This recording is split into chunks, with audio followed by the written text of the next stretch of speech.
So if you saw my recent trip video, you would have seen I ran into a couple small issues on the 80 series, with the main one being suspension bushings. So what difference does replacing every bushing on your four-wheel drive make? Oh my, is this the same car? This feels like a different car. And what's the cheap mod to get more flex out of your four-wheel drive? It's literally dropped the whole wheel out of the guards. So we've got a lot to do on the 80 series today, and at first it might not seem that exciting, but what we're going to do today is going to drastically change how this thing handles and performs off-road. But first, let's talk about this. Polyurethane versus rubber bushings. Which one do you go? Now, there's a lot of discussion online whether you go polyurethane or rubber bushings. Standard polyurethane bushings are known for being stiffer compared to rubber bushings, whereas rubber bushings are genuinely softer and more flexible.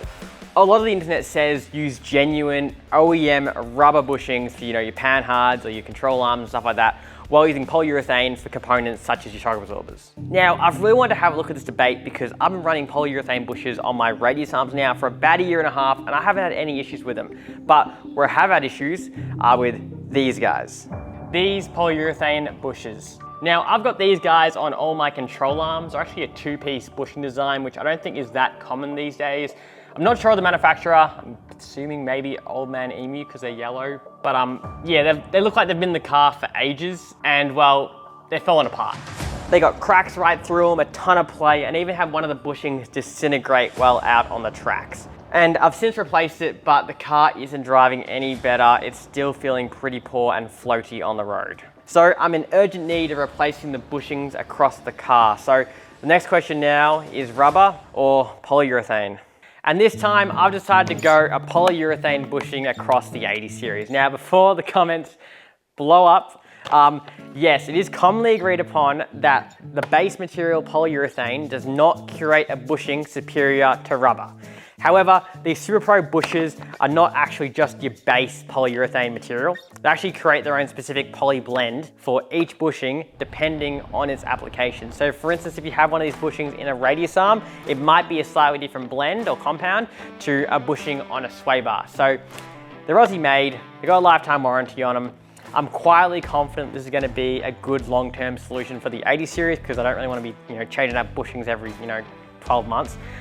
So yeah, the only way we're going to really know that is if we get them in the car and test them. So let's get the old ones out, get the new ones in, and at the end of the video, we're going to show you how to perform on-road and off-road.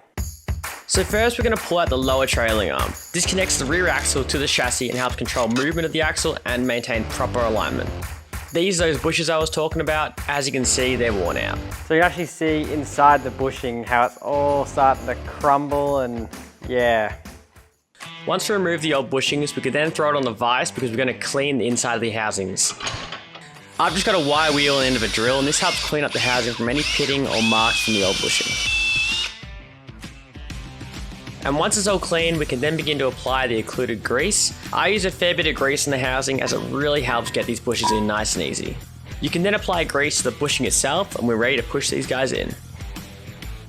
Now, when it comes to pressing in the bushings, there are a few different ways you can do it. If you're by yourself, it might be easy to use a press, but if you've got a mate to give you a hand, you can use a vise to get them in really easy.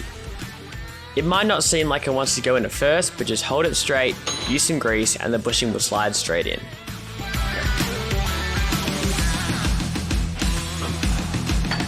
Great. You can then apply grease to the inside of the bushing and the crush tube, and then we can slide the crush tubes into the bushings again using the vise. And there you have a completed, pressed in bushing that can go back in the car. Now, getting these trailing arms back in is pretty straightforward. I usually take out one arm at a time because I find it makes it easy getting them back in, but you can use a jack on the rear axle to help you align the axle with the chassis. Once they are back in, we can then move on to the upper trailing arms. Now, similar to the lower arms, these control the movement of the rear axle and keep it aligned with the chassis. You can see these haven't been taken out in a long time. In fact, they're still using the factory rubber Toyota bushings. I don't think they've ever been changed. So we're going to need to press these bushings out. If you remember this is our homemade sort of press. We sort of made it a little while ago when we were doing the bushings for the 80 last time when I did the suspension lift. So this is what we used, just a homemade welded together thing with a bottle jack, and this thing is pretty heavy. This is like 20 ton or something, so it's enough to break these bushes out of their housings. So yeah, so that's what we're going to use. Now, because these have been in their housings for over 30 years, they were quite tough to press out, but as long as you get everything aligned properly, the press will get them out. And now simply follow the same steps with the upper arms as we did with the lower arms, and we can get these new bushings pressed in and get these guys back in the car. Alright, so the lower trailing arm and the upper trailing arm are back in the car, all new bushes in them. These are some of the old bushes that came out, so this yellow one here is from the lower trailing arm. Hasn't done too well for itself. But what was more interesting is on the upper trailing arms, they actually still had the factory bushes from Toyota in them. So yeah, 30-year-old bushing probably still in there. And yeah, it's flogged out now, but it's crazy that it was in the car for that long. But yeah, we got our new bushings in there now, so it's looking really good. I haven't torqued up any of this yet because they say it's best to torque it all up once you get it on the ground and get all the weight on it. So I'm really keen to see how much better this thing drives with the new bushes in, because I feel it's just going to make the car feel so much more responsive and just tighten everything up. So now go ahead to the front radius arms and do this chassis mount on them, and then should be able to, then Swaybar links, and then we should be able to take it for a drive. So yeah, let's get on to it. Now you might remember from when I did my suspension lift on the 80 that I replaced the front axle mount on the radius arm with polyurethane caster correction bushes, so we're only replacing these old bushes on the chassis end. It's also definitely worth giving these bolts a soak if you haven't taken out the radius arm in a while, because it can be quite tight. Luckily for me, they came out fairly easily.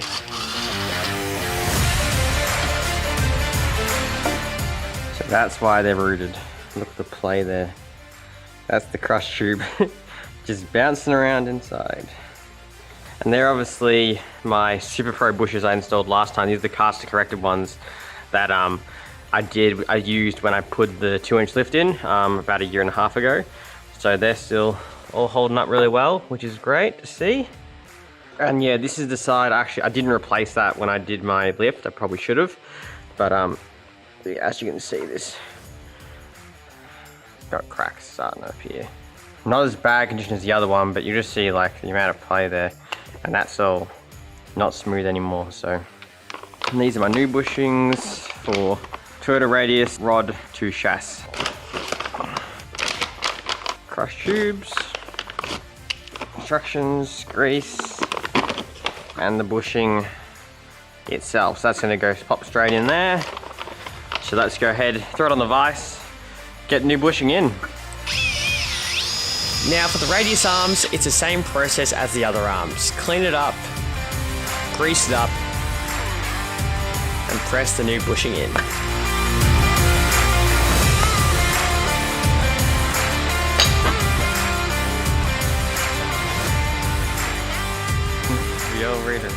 Yeah.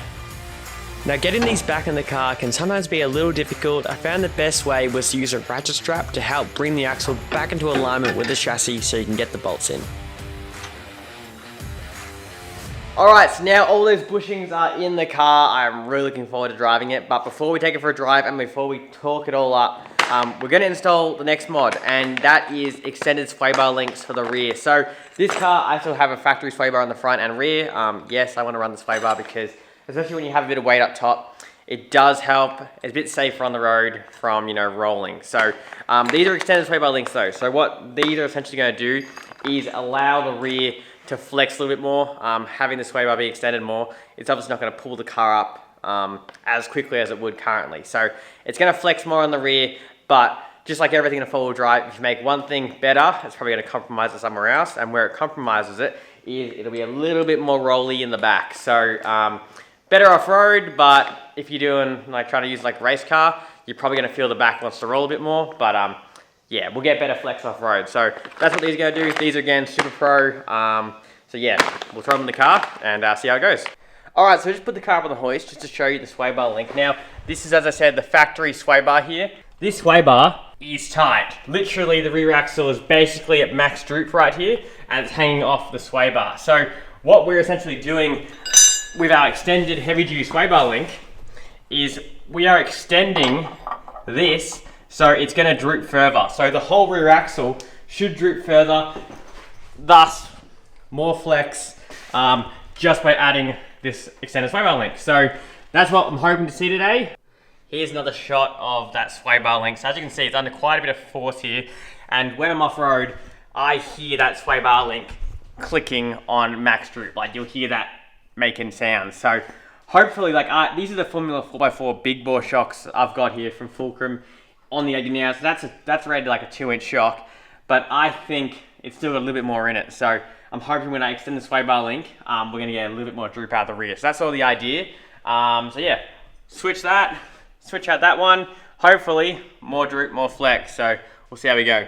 So here's another angle. There's your factory Swaybar here that I've got. Now, people obviously take these out as a way to get more flex, but yeah, if you take it out, the car's gonna be pretty boaty on the road. You go around a roundabout, you're gonna lift up 2 wheels, that sort of thing. So Swaybar link's a better idea because it will still pull you up in the event that, you know, you're going really far over, but it will give you that little bit more flex in the rear, which is good off-road, because when I am, you know, off-roading and I hit, you know, a big flex hole, wombat hole, whatever, I hear these sway bars click. So I know that they are a limiting factor. So I'm expecting to see more flex out of the rear once we put our new ones in.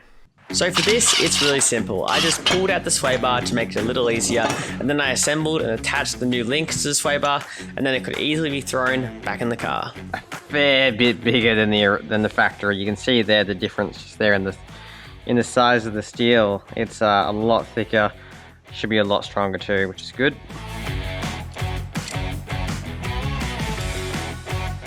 All right, so here's the completed sway bar with our new links on the end. So we'll go ahead, get them in the car, and should be good to go.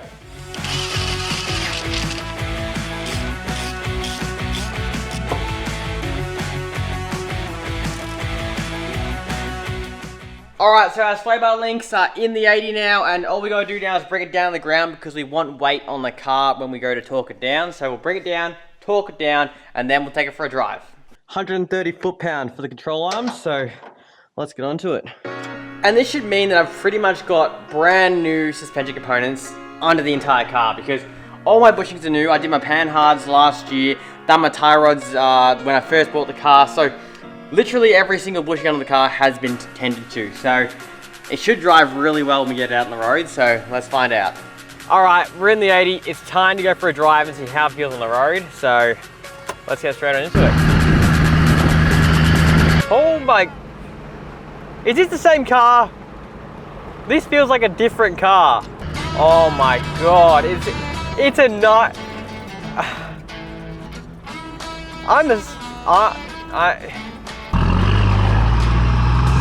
Yep, not swaying to one side anymore. Straight as an arrow through the gear changes.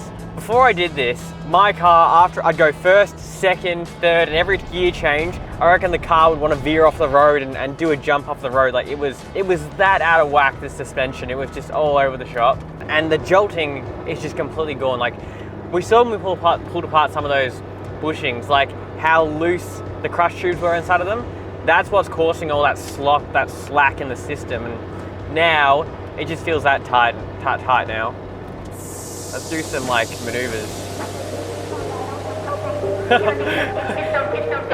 Oh yeah, that feels good. It honestly doesn't even feel that much more rolly in the back. It just feels so much more responsive and tight of the suspension. Like there was just heaps of delayed jolting and jittering last time, but it feels good. It feels bloody good.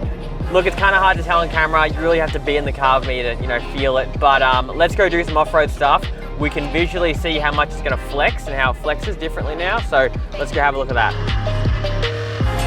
So I headed down to the local 4x track to test out the suspension, and I'm sure this flex isn't going to blow anyone's socks off, but this car isn't set up to be some sort of flex monster. It's a car for touring and camping, and for that, I was pretty impressed with what it could do.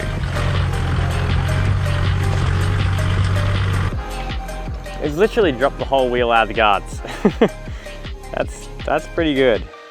So if you can't tell already, it is flexing way harder than it was before.